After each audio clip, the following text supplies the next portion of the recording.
結局死ぬ時は一人じゃないですか。どんな人も人生の最後は一人で死ぬんです。私もそうだし、私のお父さんはお母さんと結婚して私を産んだ後に離婚して一人で生きて一人で死にました。つまりどんな人間も最後は一人で死ぬんです。だから私、老後はどうやって生きるか考えてて、老いたら遊びに行くのもしんどくなるし、いろんなことが億劫になってくるし、なんか楽しくなくなりそうで、老後どうすればいいのか考えてたんですけど、バーチャル世界に行こうと思って、つまり老後は VR チャットを始めようと思います。 VR チャットっていうのはインターネット上の仮想空間で交流できるバーチャルスペースで、バーチャルな世界なので見た目も好きなアバターに変えれるし、日本だけじゃなくて世界中の人と交流できるものなんですね。ワールドもたくさんあってすごい楽しそうなんですよね。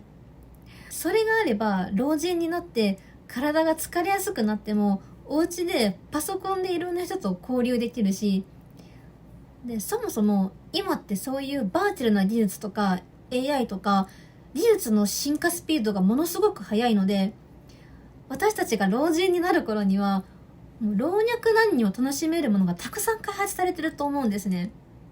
しかも今は少子高齢化で将来もっと老人が増えるし、独り身がかなり増えてくると思うので、そうなってくると未来は独居老人用のサービスがかなり普及すると見てるんですね。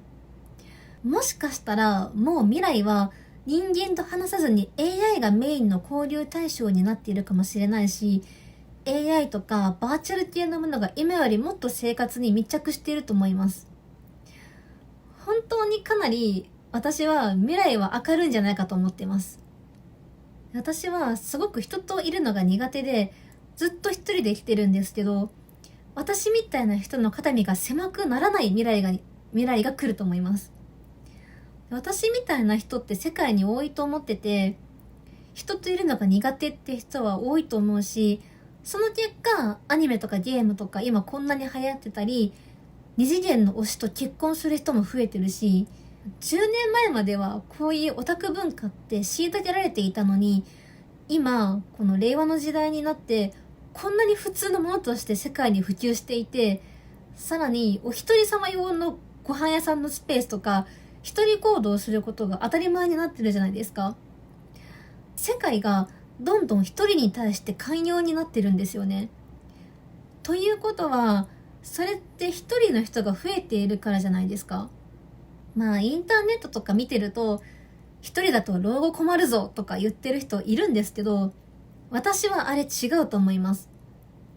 だって私はお母さんと別れたお父さんが一人で生きて一人で死んでるのを見てるので、だから自分がどんな人生歩もうが他人には関係ないし、自分が選びたいと思った方を選んで自分が生きたい人生を生きて、そうしないと結局最後死ぬ時はみんな平等に一人で死ぬんですから。最後は無になってみんな平等に土に帰るので、それなら自分が生きたい人生を生きるのがいいですよ。